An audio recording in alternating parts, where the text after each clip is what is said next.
Transmission, 5 speed manual transmission, 2000.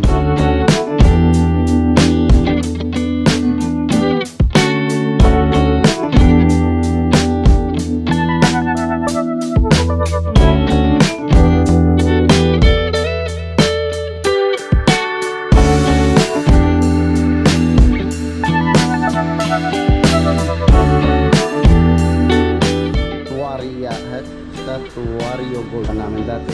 Ang nag-raise po yung ganitong dalawa sana, kaya lang alanganin po yung dalawa. Kukulang.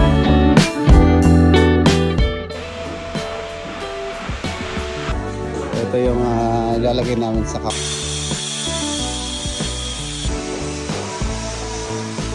Club. Dito rin po. Dahil dito.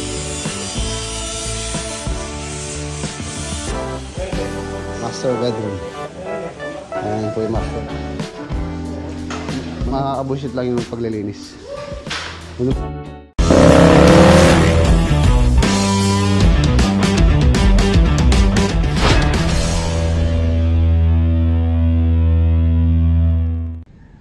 Good morning. Yan na mga boss, welcome back po dito sa ating channel. Ngayong araw pala, schedule ng PMS ni Tamaraw, Tamtam. PMS muna natin, tapos pagkatapos natin sa Toyota, diretso po tayo ng Bulacan. Bale ngayong araw naka-schedule po yung delivery nung gagamitin po namin countertop nung kitchen sa may Plaridel Bulacan project. Quartz stone ang napili po ni client, shoutout kay Tatay Florito, kay Nanay Belen, kay Mama Claudine, tsaka kay Sir Carlo. Yes, sila po yung house owner ng Plaridel Bulacan project. So yun, 9 AM ang schedule po sa Toyota. So 7:30, mamaya siguro mga alas 8 alis tayo. So almost 30 minutes ang biyahe simula dito sa Arayat hanggang San Fernando Toyota. So let's go, PMS muna tayo bago tayo dumiretso ng Bulacan.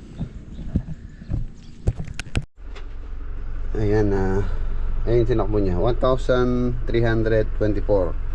Nung po kasing mag-1,000 na to, bumiyay kami ng Pangasinan sa may Manawag, tapos dumiretso pa kami ng Agno. So yun, kaya po lumampas na siya ng 1,000. Okay naman din. So tara, PMS muna natin ito, tapos diretso na tayo ng Bulacan.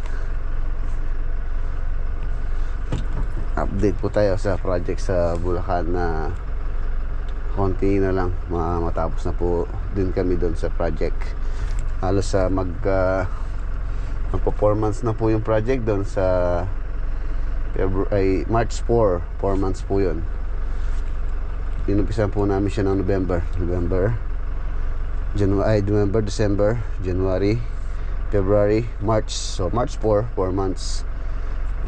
Sa ganong kalaking bahay naman po, bungalow house, kadalasan po natatapos siya ng 4 months, 4 na buwan. Mga ganyang 3 bedroom, 4 bedroom, hindi naman kalakihan. Kung nasa 100 plus square meter.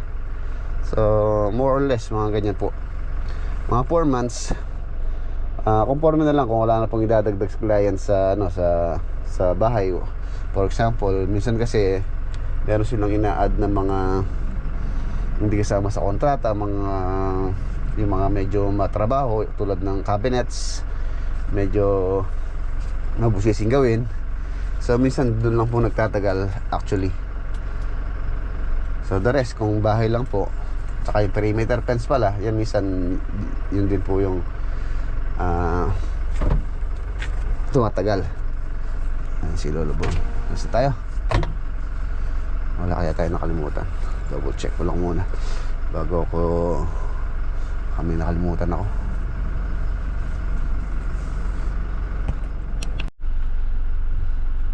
Ayan, wala naman na ako nakalimutan. So tara, biyahe na po tayo. Toyota San Fernando muna tayo.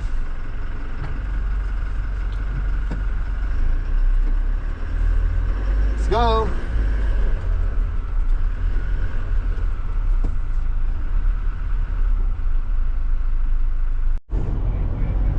Nandito na tayo mga boss. Ayan, Toyota San Fernando, Pampanga. Mag-u-turn lang po tayo doon sa Gawiron. Time checks 8:35. So sakto lang, hindi pa tayo late. U-turn tayo dito. U-turn slot. Alright, nandito na tayo.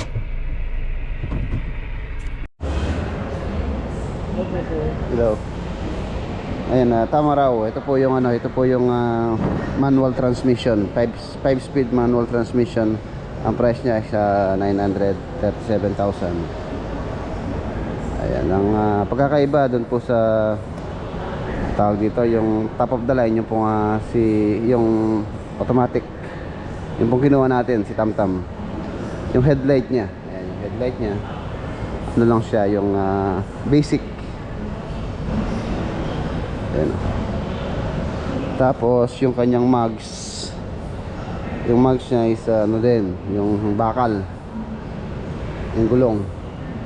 Tapos yung siding niya, wala po siyang siding dito sa gilid, di katulad po nung top of the line nila na automatic. Ay, wala din pala nga dito, wala din siyang apakan. Ayan po siya, parang ano siya, mas mataas siya ng konti dun sa dun sa automatic. Nasa 1,075,000 po yun. Tingnan natin loob. Ito yung loob niya. Yung panel, ayan, yung panel niya magkaiba rin. Itong dito halos basic lang, maliit lang. Manual. Meron siyang syempre yung kanyang cambio. Tapos yung kanyang upuan dito magkaiba rin. Magkaiba rin po yung upuan niya. So yun po yung pagkakaiba ng automatic. 6 speed yung automatic nasa 1,075,000. Tapos itong manual 937. Same engine din naman. Engine displacement 2,393cc. Nasa 2.4 engine. Toyota Tamaraw. Manual transmission.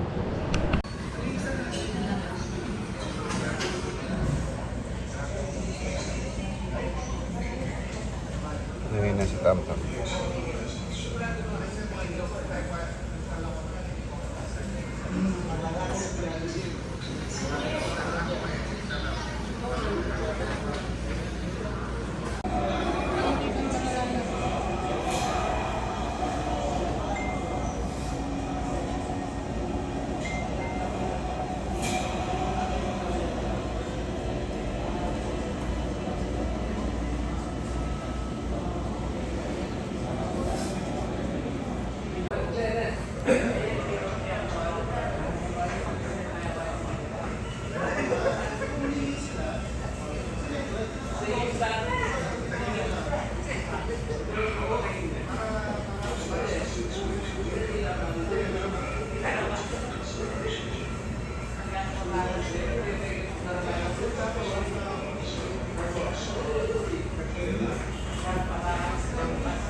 Okay, tapos na po tayo. Halos 10:20. Isang oras. Halos isang oras kalahati. Ang binayaran ko po sa PMS, first PMS niya is 5,987. May less tayo ngayon dito 1,200. Ayan. 5,987. So yung next PMS natin will be hindi lang. Sa pagka 5,000 naman. Okay, alright. Dito na po tayo sa Santa Rita exit.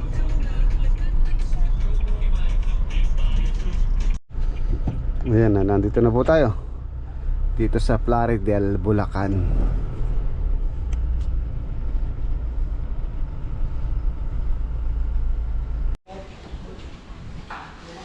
Ayan, nandito na tayo dito sa Plaridel, Bulacan project.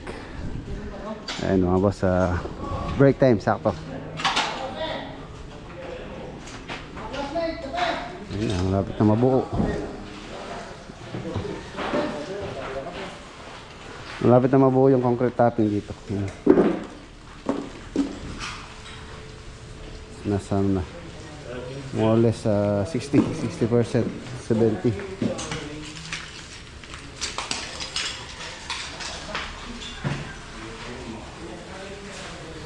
Ayan na rin po yung kanyang stainless railing. Ayan,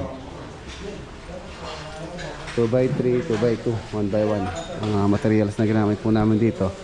304 na stainless po yan. Ayan, haba niyang gandun. Yan o, parang ano, stage. Tapos ayun na, nakisamihan na rin po ito. Yung mga ilaw dito, si owner daw yung titingin or bibili ng mga ilaw na ilalagay po nila dito sa kanilang ito na yung pinaka parang magiging lanay itong area na to, dahil doon ano lang daw yun, parang pinaka laundry, dirty kitchen yung sa likod. Tapos ito na rin yung mga pintuan, for finishing na lang to. Ayan, lagyan na ng block yung kanyang groove. Baka hanggang bukas matapos po ito. Ayun na rin yung, yung quartz na i-deliver na.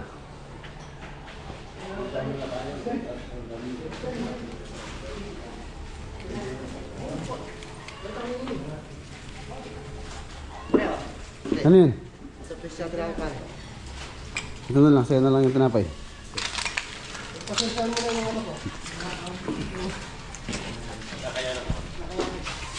Ito po yung napili nila, quartz stone na santuario. Ano dito? Ano lagay yun eh? Santuario. Ayun o. Bale, 3 slab po ito. Meron pala akong kinawaan dito sa Bulacan, medyo mura po rito, na nakuha lang namin to ng 15,500 isang slab. 15,500 isang slab. Ayan, kung gusto niyo pong order sa kanila, dito lang sa Santa Maria, Bulacan. Ipa-flash ko po sa screen yung kanilang contact details. Ayan o. So ang schedule nito sa Webes, po ilalagay ng ating mga installer. 15,500. Naka-sale po yan ngayon. Hindi ko lang alam hanggang kailan yung sale nila. Merienda muna tayo.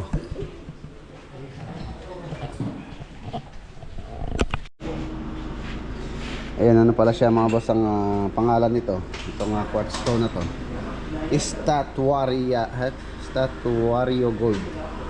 Ayan. Statuario Gold. Ang size po niya is 180, 270. 1.8, 2.7 ang size po niya. Kung 60 yung inyong countertop, so makakakuha kayo ng tatlo. 60, 120, 180. So yung haba niya 2.7 meters. Yan. Mas maganda kung yung lalagyan nyo is at least mga 2.7 lang, or mas maiksi pa sa 2.7 para buo siya. 2.7 meters. Ayan. Yan, 15,500 po yan ang presyo niyan. Pero dun sa kinukuha namin dati, ang nag-range po yung ganitong quartz, nasa 20,000 ng isang slab. Yan, nakasale lang po sila, kaya po medyo mababa yung presyo. Yan, tapos deliver din po nila dito. Yan, 3 slab po yan ito. Sa dirty kitchen, tapos dito sa formal kitchen. Ayan. Dalawa sana, kaya lang alanganin po yung dalawa. Kukulangan yung dalawa, so kailangan talaga 3 yung kailangan namin. Ang ganda oh. Kaya nalagay pa to, nabapping. Ang ganda nito. Yayamanin. Ay, excuse me po.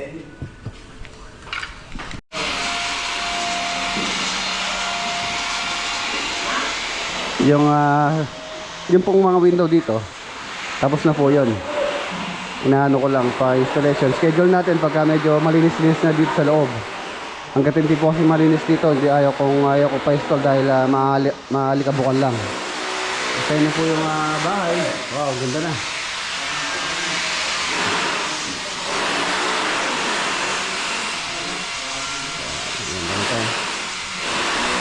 Tapos may mga additional si owner dito.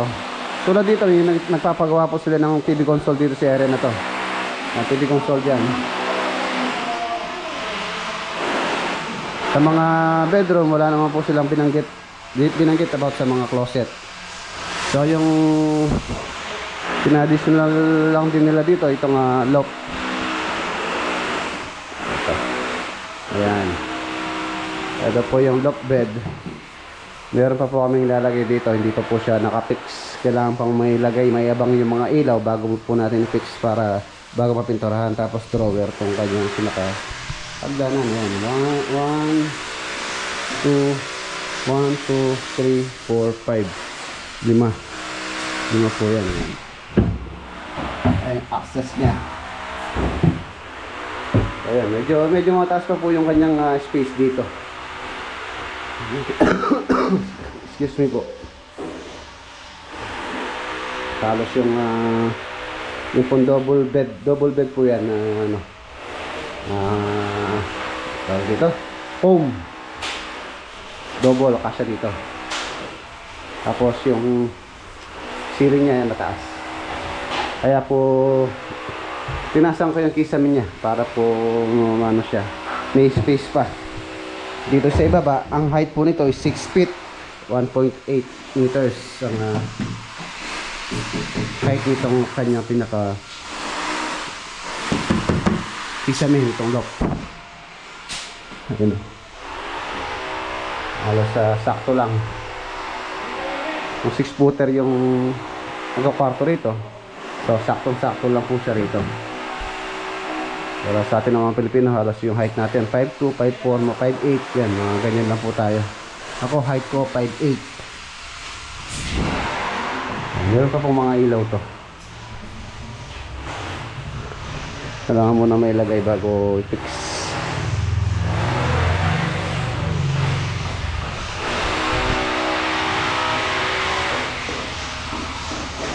Ito natin ilaw.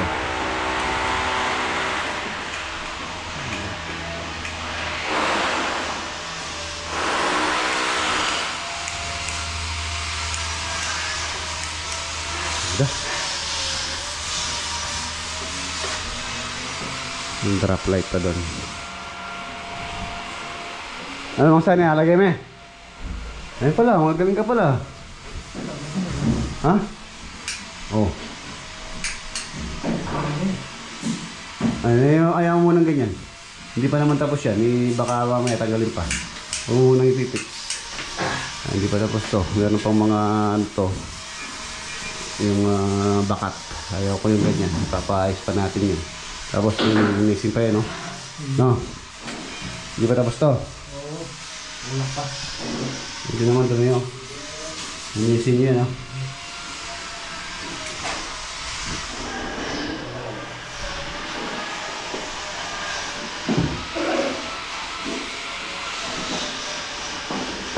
Ongoing. Yung pinaka-master.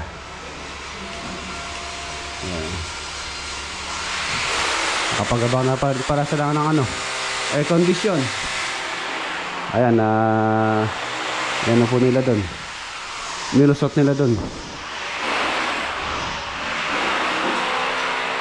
Ito yung kanyang toilet and bath.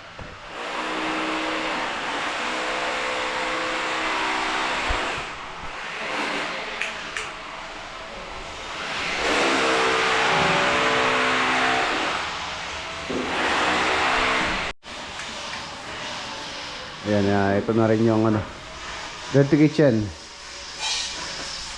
Ito po, quartz yan. All in on dirty kitchen. Ang ganda rin ito pagka natapos. Dirty kitchen.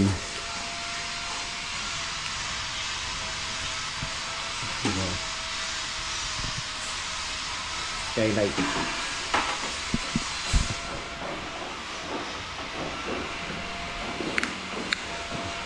Mga pintuan dito, tapos na po yun. Sliding door po yan. Siguro mga 1 linggo pa, malinis-linis na sa loob. 1 week pa. Ito yung kanyang powder room. Ayan, CR lang yan, tapos faucet. Dito namin nilalagay yung lababo. Nilalagay yung lababo dito.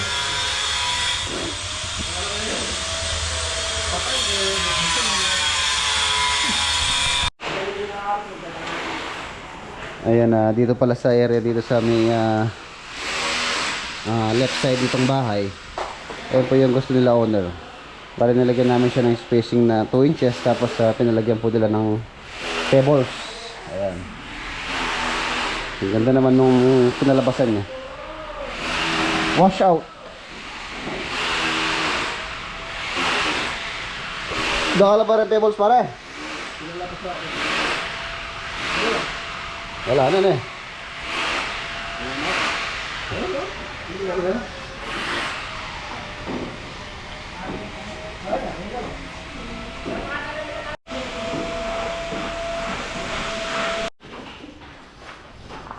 Oh, galasing ko na. Linis.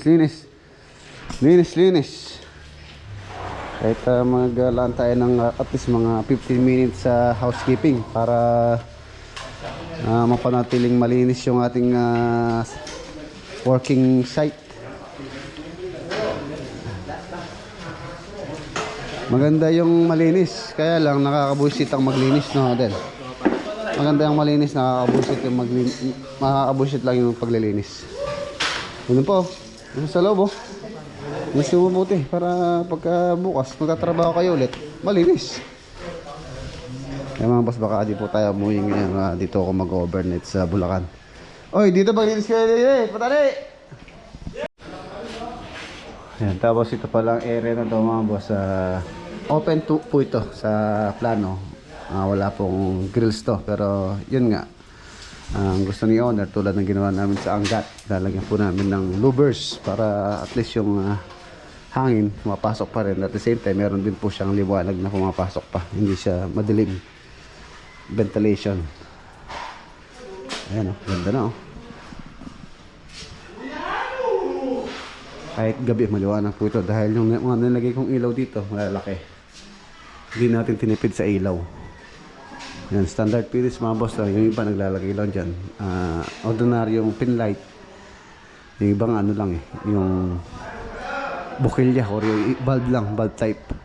Pero ako yan, nilagay ko po dyan ano to, 18 watts na pin light, kung saan tricolor po yan, 3 kulay yan.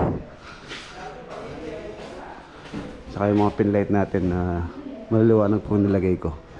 Siyempre sa bahay maganda po siya pagka maliwanag yung bahay. Ayan.